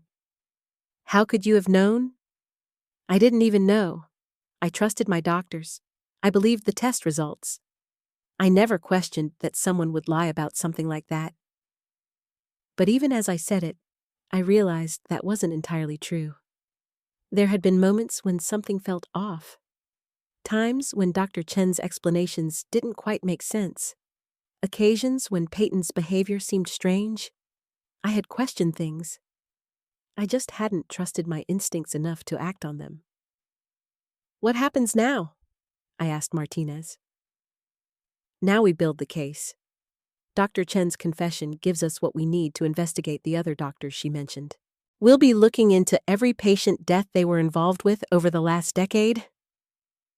And Peyton? She's still claiming she was manipulated by Dr. Chen. Says she didn't know the full extent of the plan. I laughed, but there was no humor in it. She watched me suffer for months. She documented everything. She gave me poison and told me it was medicine. She knew exactly what she was doing. We know that, and we'll prove it. But Mrs. Reed, I need you to understand something. This case is going to be huge. Media attention, multiple trials, testimony from dozens of families who lost loved ones. It's going to be a long process. I nodded. I was prepared for that. What I wasn't prepared for was the knowledge that I would have to live with this for the rest of my life. The knowledge that people I had loved and trusted had spent over a year planning my death. That I had been walking around believing I was dying when I was perfectly healthy. That my own mother had been murdered, and I had never suspected a thing. But I was also prepared to fight. For myself. For my mother. For all the other families who had been destroyed by these people. "When do I meet with Peyton?" I asked. "Are you sure you want to?" I looked at Martinez, then at Ruth, then back at Martinez. "I'm sure. She needs to look me in the eye and see that her plan failed. She needs to know that I'm going to make sure she pays for what she did to me and to everyone else. Tomorrow morning, then." "But Joy," Martinez paused. "Be prepared. After what Dr. Chen told us, your sister might not be the person you thought you knew." I almost laughed again. After everything I'd learned, I was beginning to realize that I'd never really known my sister at all. The next morning, I sat across from my sister in the same sterile room where I'd confronted Dr. Chen. But this time felt different. This time, I wasn't looking for answers. I was delivering them. Peyton looked smaller somehow. Her usually perfect hair was disheveled, her makeup smudged. The orange jumpsuit made her look ordinary, vulnerable even. For a moment, I almost felt sorry for her. Then I remembered my mother. "Joy," she started, her voice breaking. "I'm so glad you're okay. When I heard what Dr. Chen was really doing—" "Stop." I held up my hand. "Just stop with the lies." She blinked, genuine confusion crossing her face. "What do you mean?" I pulled out the folder Martinez had given me. Photos, bank records, phone logs, evidence of a conspiracy that had been years in the making. "Dr. Chen told me everything, Peyton. About the 30 or 40 people you helped her murder, about the life insurance policies, about the careful selection process." I opened the folder and spread the photos across the table. "About our mother." The color drained from her face. "Joy, you don't understand. She manipulated me. She made me think." "She made you think what? That poisoning your own sister was a good idea? That watching me suffer for months was helping me?" My voice was rising, but I didn't care. "You documented everything, Peyton. Every symptom, every reaction to the poison you were giving me. You took notes like I was a science experiment. I thought I was helping you avoid suffering. I thought the cancer was real." I slammed the folder shut. "You knew I never had cancer. You knew from the very beginning, because you were part of the plan to fake the diagnosis." The silence stretched between us. I watched her face, waiting for her to drop the act, to admit what we both knew was true. Instead, she started crying. "You're my sister," she whispered. "I would never hurt you. I love you." "You love the money more." "What money?" "Joy, I never got any money from this." I laughed, a harsh sound in the small room. "The life insurance policy you convinced me to increase last year. The one that would have paid you $200,000 when I died." Her eyes widened. "I didn't know about any insurance policy." "Really? Because Dr. Chen has records of you asking about the payout timeline. Phone calls where you discussed how to make my death look natural. Bank records showing deposits into an account with your name on it." I pulled out one of the documents Martinez had shown me. A bank statement with Peyton's signature, showing regular deposits over the past 2 years. "Consultation fees," I continued. "Payment for helping Dr. Chen identify potential victims. You weren't just her accomplice, Peyton. You were her business partner." She stared at the paper, her mouth opening and closing like she couldn't find words. "And our mother," I said, my voice getting quieter. Tell me about our mother. Joy, please. Tell me. She flinched. Mom was sick. She really was sick. The cancer was real. But she was getting better. The treatments were working. Until you and Dr. Chen decided she was taking too long to die. Tears were streaming down her face now. She was in so much pain. The treatments were making her miserable. I thought it would be kinder. Kinder to poison her? Kinder to speed up her death so you could collect the insurance money? It wasn't about the money. Then why did you do it? Why did you help them kill our mother and then try to kill me? For the first time since I'd sat down, she looked directly at me. And in that moment, I saw something I'd never seen before. Something cold and calculating behind the tears. Because she wasn't going to leave you anything, she said quietly. The words hit me like a physical blow. What? Mom's will. She was planning to leave everything to you. The house, the savings, all of it. I was getting nothing because I'd borrowed money from her and never paid it back. Because I'd disappointed her too many times. I stared at her, trying to process what she was saying. So you killed her. I helped end her suffering. And yes, I made sure the will was never updated. When she died, everything went to both of us equally, just like the old will said. The room felt like it was spinning. This wasn't just about insurance money or Dr. Chen's twisted medical scheme. This was about inheritance, about jealousy, about a sister who had decided I didn't deserve what our mother wanted to give me. And then you decided to kill me too. I never meant for it to go that far. Dr. Chen approached me about a year later, said she had a way to help families avoid the suffering we'd watched Mom go through. She said it was compassionate, merciful. She didn't tell me about the insurance policies at first. But you figured it out. When she suggested I increase your coverage, yes, and by then, she trailed off. By then what? By then, I needed the money. I'd made some bad investments, lost most of what I'd inherited from Mom. I was facing bankruptcy. I stood up so fast my chair fell over. You were going to murder me to solve your financial problems? I convinced myself you were suffering. The fake test results, the symptoms from the poison, it all seemed so real. I told myself I was being merciful. You watched me plan my funeral, Peyton. You held my hand while I cried about dying young. You helped me write letters to people I'd never see again. And the whole time, you knew I was perfectly healthy. She was sobbing now, but I felt nothing for her tears. I'm sorry. I'm so sorry, Joy. I never wanted it to go this far. I love you. No, I said, moving toward the door. You don't love me. You don't love anyone. You're a murderer who was willing to kill her own family for money. Wait! She jumped up, reaching for me. Please don't leave. We can work this out. We're family. I turned back to look at her one last time. We were family until you poisoned our mother. Until you spent a year slowly killing me. Until you chose money over everything that should have mattered. Joy, please. I hope you get everything you deserve, Peyton. And I hope you spend every day in prison thinking about what you threw away.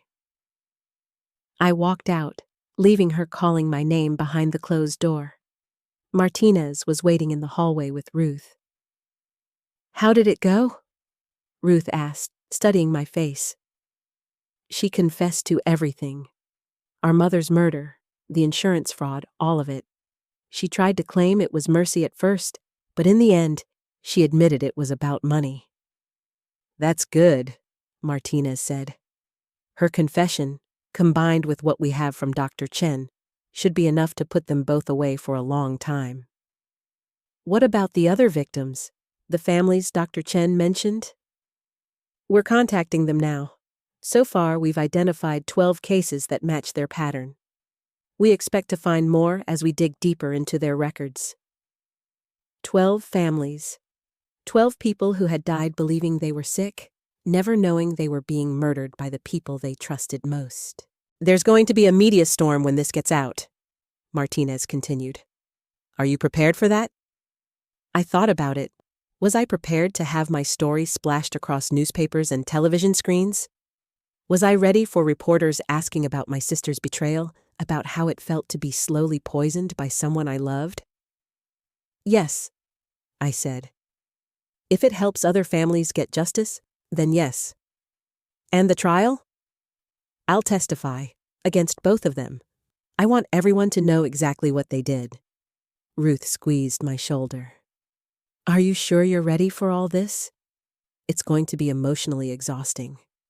I looked back at the door where my sister was probably still crying, still trying to convince herself she was the victim in all this. I'm ready, I said.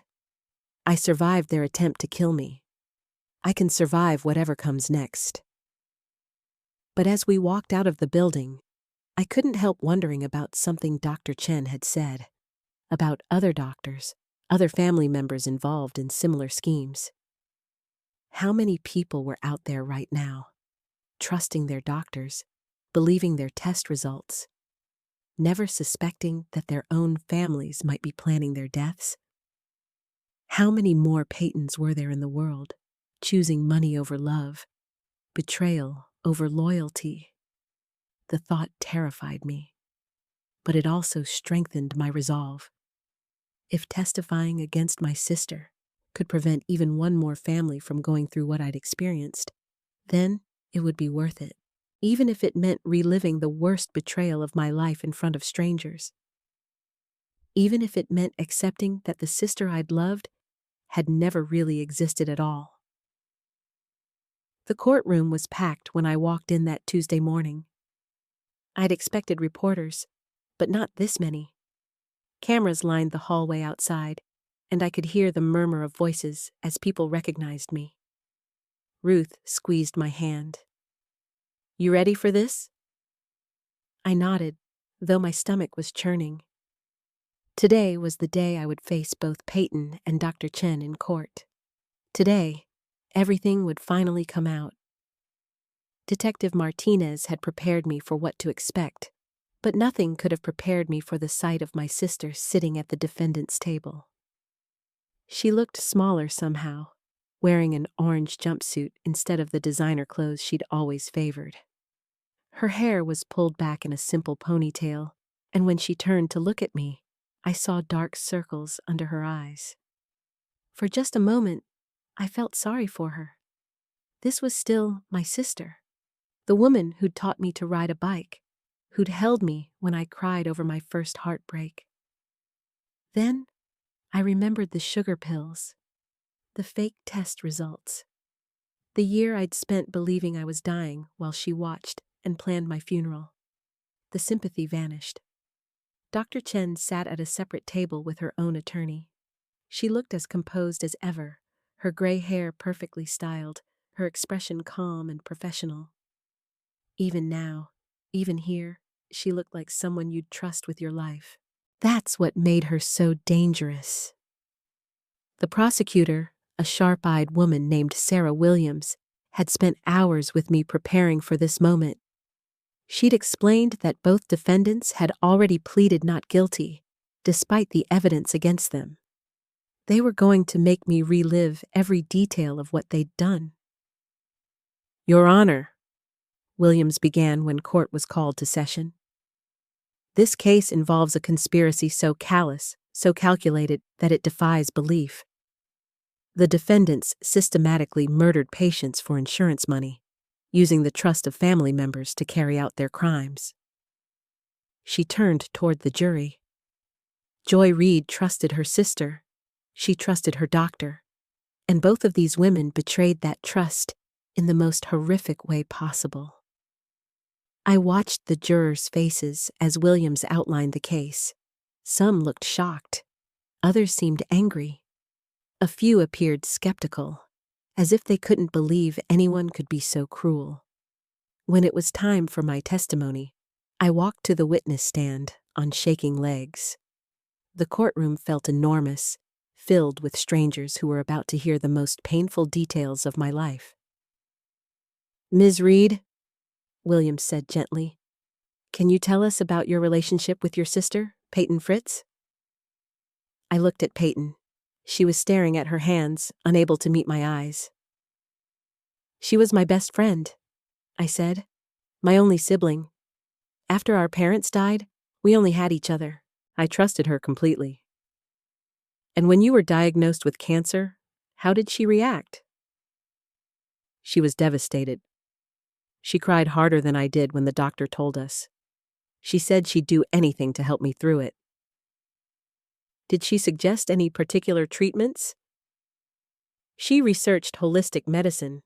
She said she'd found studies showing that natural treatments could be just as effective as chemotherapy, with fewer side effects." "And you trusted her research?" "Of course I did. She had my medical power of attorney. She came to all my appointments. She was handling my insurance, my medications, everything. I was too sick to do it myself." Williams nodded. "Can you describe your physical condition during the year you believed you had cancer?" This was the hard part, reliving those months of suffering, knowing now that every symptom had been deliberately inflicted on me. I was constantly nauseous. I had severe headaches, fatigue, muscle weakness.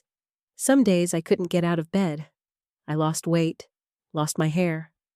I felt like I was dying. "And you believed these symptoms were caused by cancer?" "Yes. Dr. Chen showed me test results that confirmed the cancer was spreading. She said the symptoms were normal for someone in my condition." "Did you ever suspect that your sister or Dr. Chen might be deceiving you?" I shook my head. "Never. Why would they? Peyton was taking care of me out of love. Dr. Chen was trying to save my life." The thought that they might be hurting me never crossed my mind. Williams walked me through the discovery of the truth. The revelation that my medications were sugar pills. The insurance policies I'd never known about. With each detail, I watched the jury's expressions grow more horrified. Then it was time for cross-examination.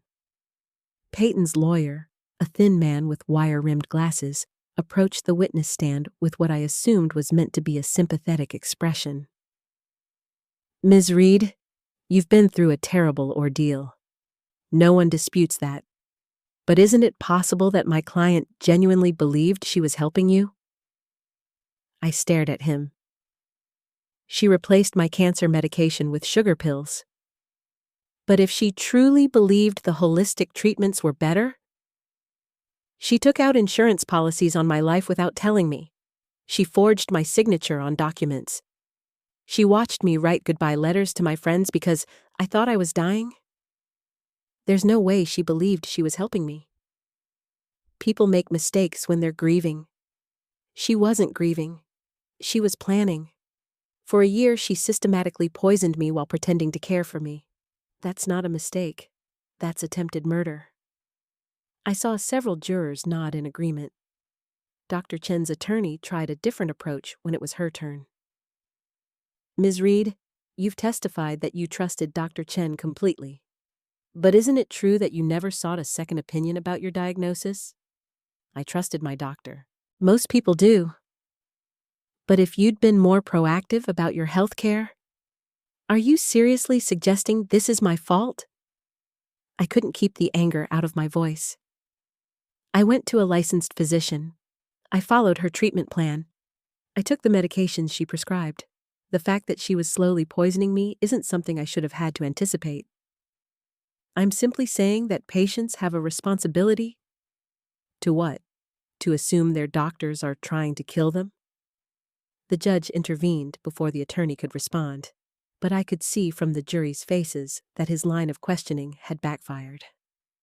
When my testimony was finished, I returned to the gallery to watch the rest of the trial. Other victims' families testified about their losses. Detective Martinez presented the evidence they'd gathered. Expert witnesses explained how the poison had been administered and how the fake test results had been created. Through it all, Peyton kept her eyes down, occasionally wiping away tears. Dr. Chen maintained her composed demeanor, taking notes and whispering to her attorney, as if this were just another medical conference. The most damning evidence came when prosecutors played recordings of phone calls between Peyton and Dr. Chen, discussing their victims and the insurance payouts. In one particularly chilling exchange, they debated whether to accelerate the timeline for my death because I was asking too many questions about my treatment. "The patient is becoming suspicious," Dr. Chen's voice said through the courtroom speakers. "She's asking about getting a second opinion." "Can you increase the dosage?" Peyton's voice replied. "Make it look more aggressive?" "I can adjust the treatment, but we need to be careful. Too fast, and it might raise red flags with the insurance company." "How much longer do you think?" 3 months, maybe 4. Then we can discuss the DNR order." I felt sick listening to them plan my death with the same casual tone they might use to discuss the weather. Several jurors looked nauseated as well. When the recordings finished, the courtroom was silent, except for the sound of someone crying. I turned and saw it was one of the other victims' daughters, a young woman whose mother had died believing she had pancreatic cancer. The prosecution's case was overwhelming. Phone records, financial documents, medical records, witness testimony. Everything pointed to a systematic conspiracy to commit murder for insurance money. But I knew the defense would try to create doubt, to make the jury believe that somehow this had all been a tragic misunderstanding. Peyton's lawyer called character witnesses who testified about her volunteer work, her devotion to family, her grief over our parents' deaths. They painted a picture of a woman overwhelmed by loss, who had made terrible decisions while trying to help. "Ladies and gentlemen of the jury," he said in his closing argument, "my client is not a cold-blooded killer. She's a grieving daughter who watched her mother die of cancer and became desperate to spare her sister the same suffering. Yes, she made mistakes. Yes, people died. But this was not murder. This was a misguided attempt at mercy." I wanted to scream. Mercy? There had been nothing merciful about watching me suffer for months, about helping me plan my funeral, about forging insurance documents to profit from my death. Dr. Chen's defense was even more outrageous. Her attorney claimed she was a dedicated physician who had been manipulated by grieving family members into providing compassionate care for terminal patients. Dr. Chen dedicated her life to easing suffering, he argued. If she made errors in judgment, it was because she cared too much, not too little. The prosecutor's closing argument was devastating. The defendants want you to believe this was about mercy, about compassion, about misguided love. But the evidence tells a different story. This was about money. Cold, calculated greed that led them to murder innocent people who trusted them completely. She walked over to stand in front of the jury box. Joy Reid trusted her sister to care for her. She trusted Dr. Chen to heal her. Instead, they spent a year slowly killing her while planning how to spend the insurance money. They watched her suffer, watched her say goodbye to everyone she loved, watched her prepare for a death they were orchestrating. Williams paused, letting that sink in. And Joy Reid was lucky. She survived. 12 other victims didn't. 12 families are living with the knowledge that their loved ones died believing they were sick, never knowing they were being murdered by the people they trusted most. She turned to look at both defendants. This wasn't mercy. This wasn't compassion. This was murder, pure and simple, and the defendants must be held accountable for every single life they took. When the jury went out to deliberate, I couldn't sit still. Ruth and I paced the hallways of the courthouse, drinking bad coffee and trying not to think about what would happen if they were acquitted. "They'll convict," Ruth said for the 10th time. "The evidence is too strong." but I'd learned not to trust injustice. I'd learned that people you love can betray you, that doctors can poison you, that the world isn't always fair or logical. After 6 hours, the jury returned. "Has the jury reached a verdict?" The foreman stood. "We have, Your Honor." My heart was pounding so hard I could barely hear over it. "On the charge of conspiracy to commit murder in the first degree, how do you find the defendant Peyton Fritz?" "Guilty." The word hit me like a physical blow, even though it was what I'd hoped to hear. "On the charge of conspiracy to commit murder in the first degree, how do you find the defendant Dr. Chen?" "Guilty." The courtroom erupted. Reporters rushed for the doors. Family members of the victims cried and hugged each other. Through it all, I just sat there, staring at my sister as the reality of the verdict sank in. She was crying now, her composed mask finally cracking completely. Her lawyer was patting her shoulder, whispering something in her ear, but she wasn't listening. She was looking at me. For a moment, our eyes met across the courtroom. I saw regret there, and pain, and something that might have been love. But it was too late for any of that now. The judge scheduled sentencing for the following month, and the defendants were led away in handcuffs. As Peyton passed my row, she tried to speak. "Joy, But I turned away. I had nothing left to say to her. Outside the courthouse, reporters swarmed around me. Detective Martinez and Ruth tried to shield me from the worst of it, but I could hear the questions being shouted. "How does it feel to know your sister tried to kill you? Will you ever be able to forgive her? What message do you have for other families going through similar situations?" I stopped walking and turned to face the cameras. I want other families to know that this can happen to anyone. Trust your instincts, get second opinions, and never assume that someone can't hurt you just because you love them. My voice broke on the last words, but I forced myself to continue. 12 people died because they trusted the wrong people. I survived because I got lucky.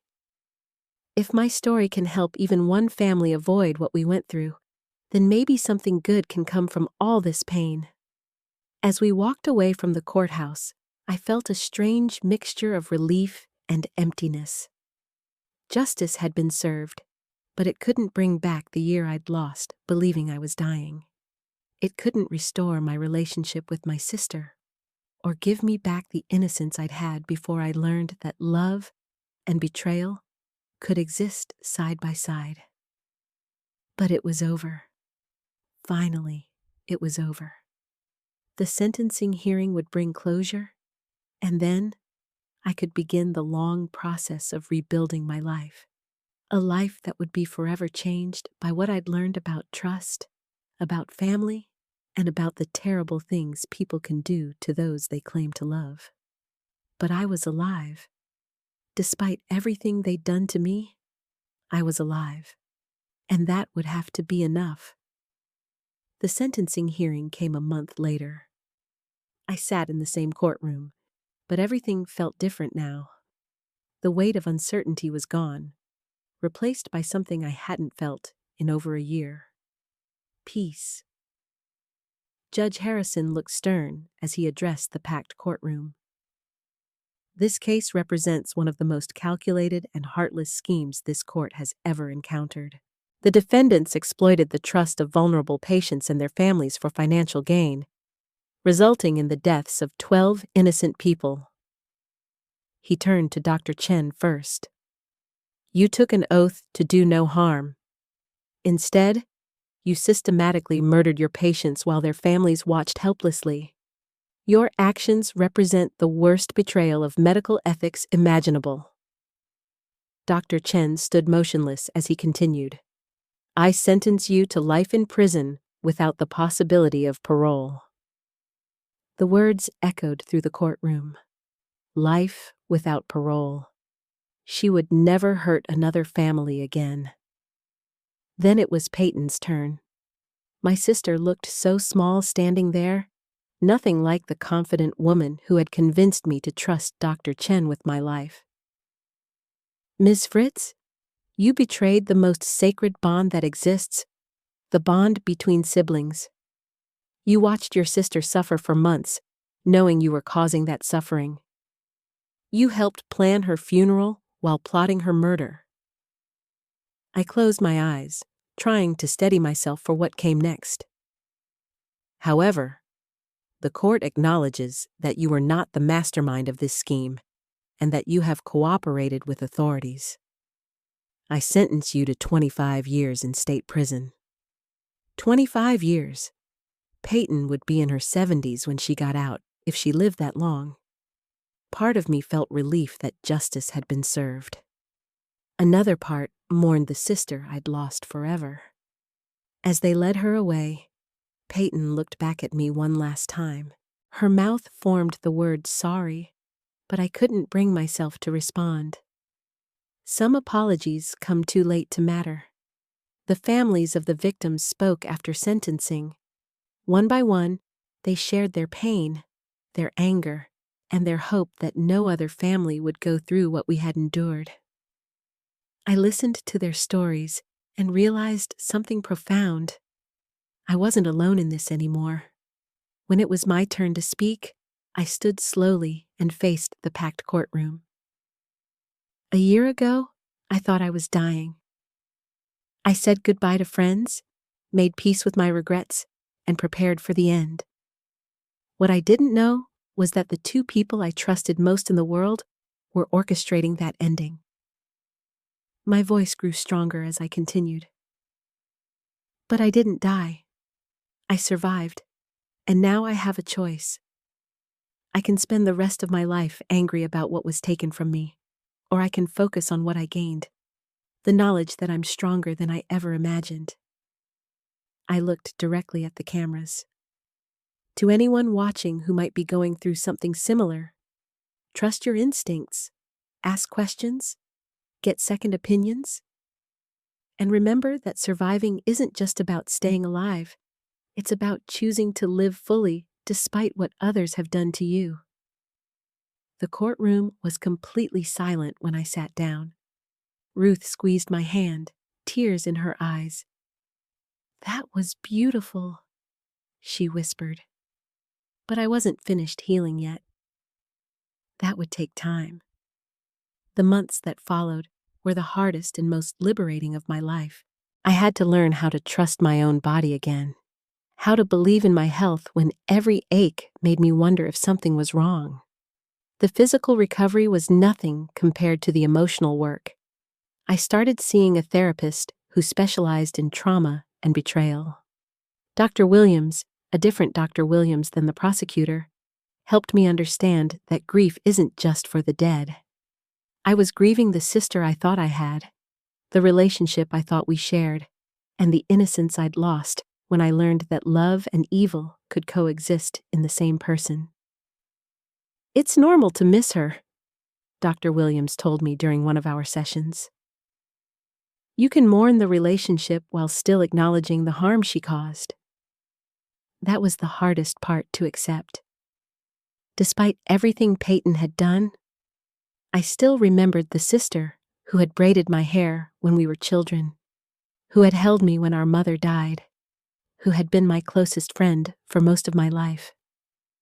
Those memories were real, even if the person I thought she was turned out to be an illusion. Ruth became my anchor during those months. She helped me sort through the legal paperwork, attended my therapy sessions when I needed support, and slowly convinced me that not everyone in my life would betray me. "You saved my life, too," she told me one evening as we sat in her kitchen, sharing dinner like we had countless times before. "Watching you fight back, seeing you refuse to give up, it reminded me that I'm stronger than I thought, too." I looked at her, confused. "What do you mean?" Ruth smiled sadly. "I've been letting my ex-husband control my life for years, making excuses for why I couldn't move on, why I couldn't stand up for myself. But seeing what you survived, how you fought back against people who had so much power over you, it made me realize I was choosing to stay a victim. She reached across the table and took my hand. I filed for divorce last week. For real this time. No more going back. No more second chances. That night, I understood something important. My survival hadn't just saved my own life. It had shown others that fighting back was possible, that we didn't have to accept the harm others tried to inflict on us. The insurance company eventually settled the civil lawsuit. The money couldn't undo what had happened, but it meant I could afford the therapy I needed and take time to rebuild my life without worrying about finances. More importantly, the settlement sent a message to other medical practices that they would be held accountable for the doctors they employed. I used part of the settlement to establish a foundation in memory of the 12 victims who didn't survive. The foundation provides resources for families dealing with medical fraud and helps fund second opinion programs for patients with serious diagnoses. If even one family avoided what we went through, it would be worth every penny. 6 months after the sentencing, I received an unexpected letter. It was from Peyton, written from prison. For weeks, it sat unopened on my kitchen table. I wasn't sure I was ready to hear what she had to say. When I finally opened it, her words were simple. "Joy, I know you may never forgive me, and I understand why. I can't explain what happened to me, how I became someone capable of hurting you. I've been seeing a prison therapist, trying to understand it myself. All I can tell you is that the sister who loved you was real. The person who hurt you was real too. Both existed in me, and I failed to stop the worst parts of myself from winning. I'm sorry isn't enough, but it's all I have. I hope you're healing. I hope you're happy. You deserve both. P." I read the letter 3 times, then put it away. Maybe someday I would write back. Maybe not. But for the first time since this nightmare began, I felt something other than anger when I thought about my sister. Not forgiveness. I wasn't there yet, and might never be, but a kind of sad acceptance that people are complicated, that good and evil can exist in the same heart. The real healing began when I stopped waiting to feel normal again and started building a new normal instead. I couldn't go back to who I was before. That woman was too trusting, too willing to let others make decisions for her. But I could become someone stronger, someone who had learned to trust herself above all others. I started small. I chose my own doctors and asked detailed questions about every treatment. I researched medications before taking them. I got second opinions not because I didn't trust my doctors, but because I had learned to trust myself enough to be my own advocate. I also started volunteering at the local cancer center, not as someone who had survived the disease, because I never actually had it, but as someone who understood the fear and vulnerability that came with a serious diagnosis. I helped patients prepare questions for their doctors, research treatment options, and navigate the overwhelming world of medical decision-making.